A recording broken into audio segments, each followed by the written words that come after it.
First car ready to dress, and the petty officer running through the compartment screaming, "Man your battle station, the Japs are here."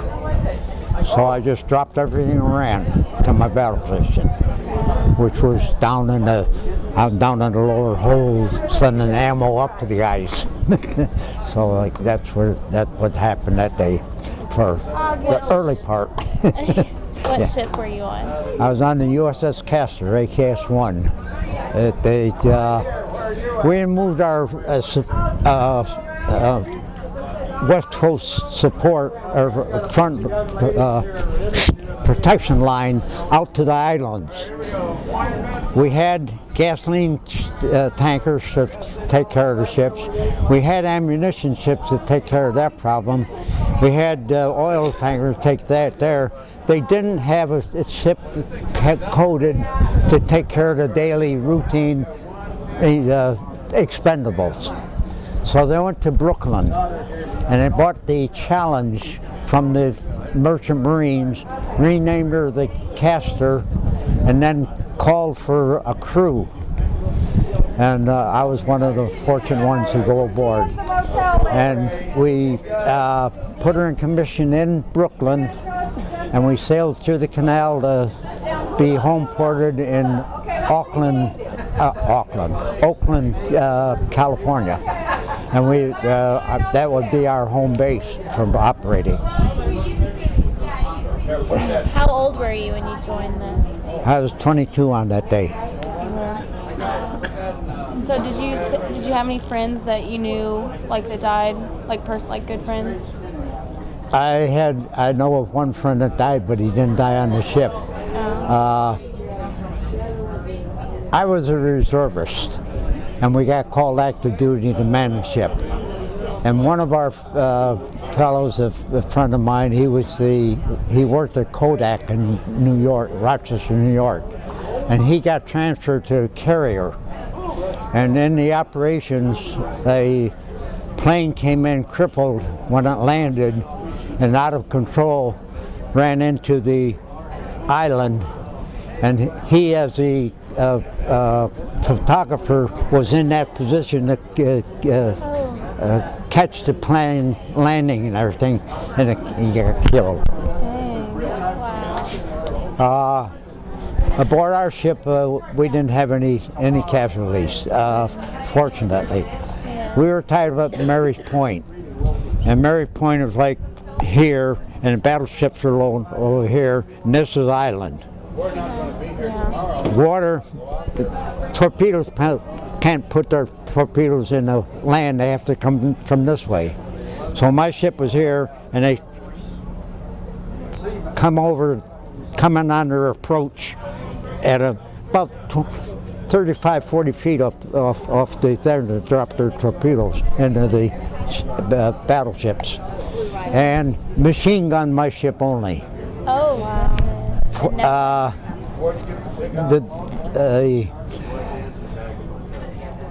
I explained that we were to do the daily or miscellaneous things. Well, early on, they're building things up, and one of the projects they gave us, we took 400 Marines on the ship, and we took them down 200 to Johnson Island, 200 down to Wake Island. And then then they sent us down to Auckland, and we picked up Admiral Byrd from his North Pole expedition to bring him back to the States. And on that trip there, when we got into Auckland, they sent us over to the ammunition depot in Port Chicago, it's named. And we loaded our ship with nothing but ammunitions. And we got to Pearl the 5th of December, 1941. And being that it was a Friday late evening and Saturday don't do too much, we had a lighter on the water side to offload to, and we had a freight train on the land side to offload to. And then when the attack come, being that we have ammunitions only we would fly a red flag to let everybody know in the area that we were a dangerous person, dangerous ship or whatever. And when it started, I ran to my station and everybody else going to theirs. And a lieutenant on his way to his station, get that flag down! Don't advertise, we don't want it advertised anymore. So that was happened. So in the meantime, all I hear and everything is what ammunition they want up to the guns, and I can hear the gun captain screaming his lungs out as to position the guns. Turn here, turn there. I'm up there, down there. What in the world is going on up in that? So being down there, you couldn't see anything happening? Couldn't see a darn thing. Nope. Wow. And of course, when I opened up the locker there, oh, look at all this ammunition. But about 3 hours later, are we going to have enough? Oh, yeah. So that was that. But 11:30, things calmed down, and I was a ship's cook. And all ship's cooks retire from their stations and come up and get some meal going. So I went up the galley and had to go to work. And So you didn't get to rest after, you just had to go right back to work after it was over? How'd you phrase that?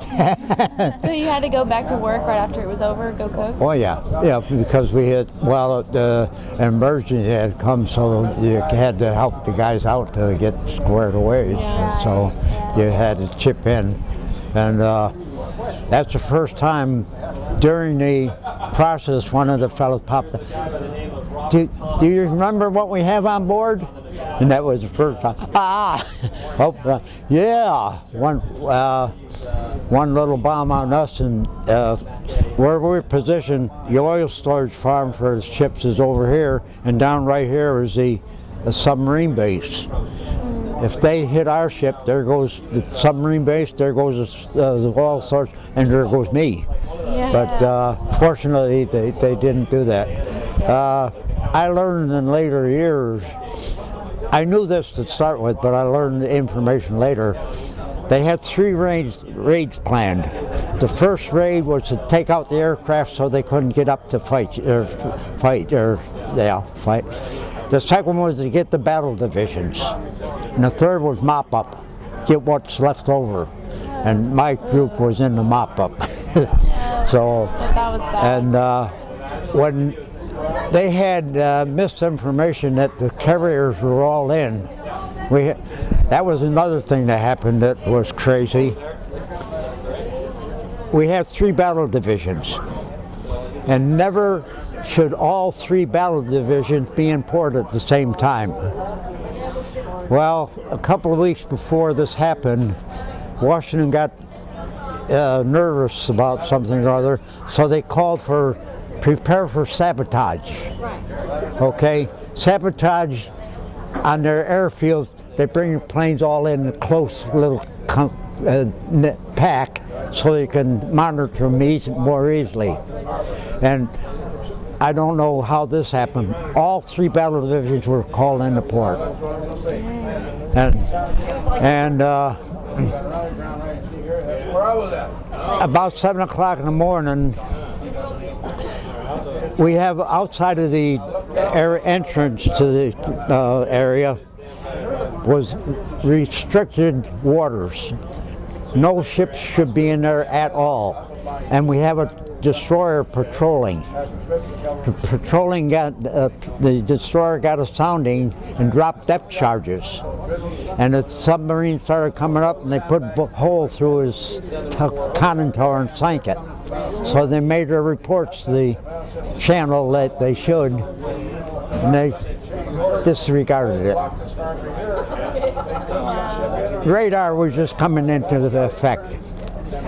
And in our battle groups, you usually have at least 4 destroyers, and only one of them had the radar, and he was guided go out 50 miles ahead of the whole force to scan what's in the area. Well, they had one radar unit erected up on the mountain, and it was being manned by the Army. Well, here's all these blips on the screen. So they made a report, all these blips on the screen. And it was the Japanese on the way in. And, we've got planes coming from the States. Two things was wrong. They were coming from the north, and the planes would be coming from the west. They disregarded it entirely. And for the bombers to get from the United States out to Hawaii, they take all the armament off to lighten it so that they don't use all the fuel up to get there. So they're coming in unarmed, and they come right in the midst of the bombing, and it's kind of all confusing. Yeah. And Have you seen the movie Pearl Harbor? yes, I have. We had for that movie. They came to our chapter in San Diego, and they set up tables, and the director and the producer had us individually. The director of the movie? No, interviewed for the movie. Oh, okay. And then when they were making the pattern of the rollover of the Oklahoma, down in Tijuana, Mexico, there's a ship already overturned. Yeah. So they had 2 busloads of us guys, and we went down to Tijuana and watched them do the production of the rollover of the Oklahoma. That's awesome. And Do you think it is pretty close to what happened that day? the one that was really close to it was Tora. That's what we That's what we someone interviewed else someone told else, us. and they said that too. It's being redone, yeah. It has. Yeah. For Tora, both the Japanese and American combined interviews and information So to it's both have sides. each side in agreement as to what would be shown. Yeah. And so that was a more of a true picture. Does it make you like sad when you watch that movie? Does it like upset you to look back on it? Well, it makes you think. Yeah. It makes you think back like that there. And Pearl Harbor, they checked with us again for that there, but they made that a love story. Yeah, they kind Yeah, of changed that around. they made it a love story. And when that was produced, when the movie came to our city to be shown, they requested us to be outside the theater with a table to be available for in whatever. And so I was one of them that got to be up there for being interviewed for that. That's And so cool. and then went in and seen the movie for free. Big pay. Big pay. The whole reason we did it. Does coming back here bring back a lot of memories? Oh yes. Well, I had tours to do here after the war. Really? So I bet that was hard. I've seen quite a bit of change of both sides there. How many times have you been back here since you were out of the service? Only about 5, I would say. But like I say, I had 2 tours of duty here afterwards, so I was here for 2 years at a time on that score. I came back. I was sent to the submarine base, and they had already had. I was the chief commissar, chief cook and baker, and they already had 2 chiefs there, and I made the 3rd one. And the chief up on Serpac, he was disappointed in the duty up there, so he come down to sub base and wanted to know if one of us would swap with him. So I was just. I don't like working with 2 or 3. I want to be myself. Yeah. So I swapped with him, and it was arranged, and I went up to Serpac. So I got into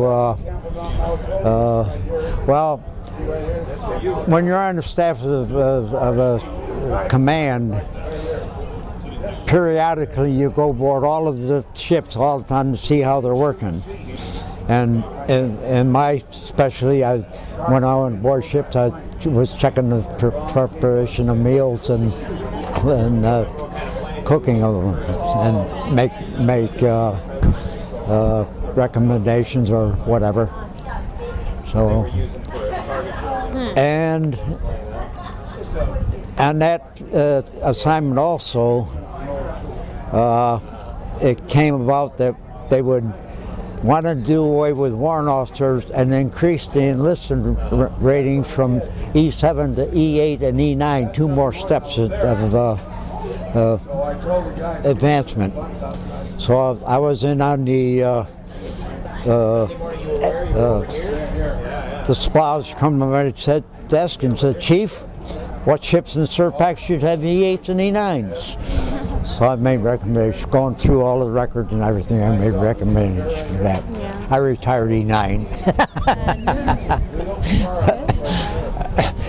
Anything else, young ladies? You covered a lot. Yeah, you did. Okay, I'll give you a little story here. Okay. When we come into Oakland to load, it's 24 hours a day, so we can load in about a week, and then we're gone. When we get out, we come back. Well, on one trip, I met a girl. I was gonna ask you about that. You met anybody? And I dated her for a week. Ship was gone for 5.5, 6 months, whatever it was. Come back in, called her up, dated her for a week. Gone for 5, 6 months, come back in, married her.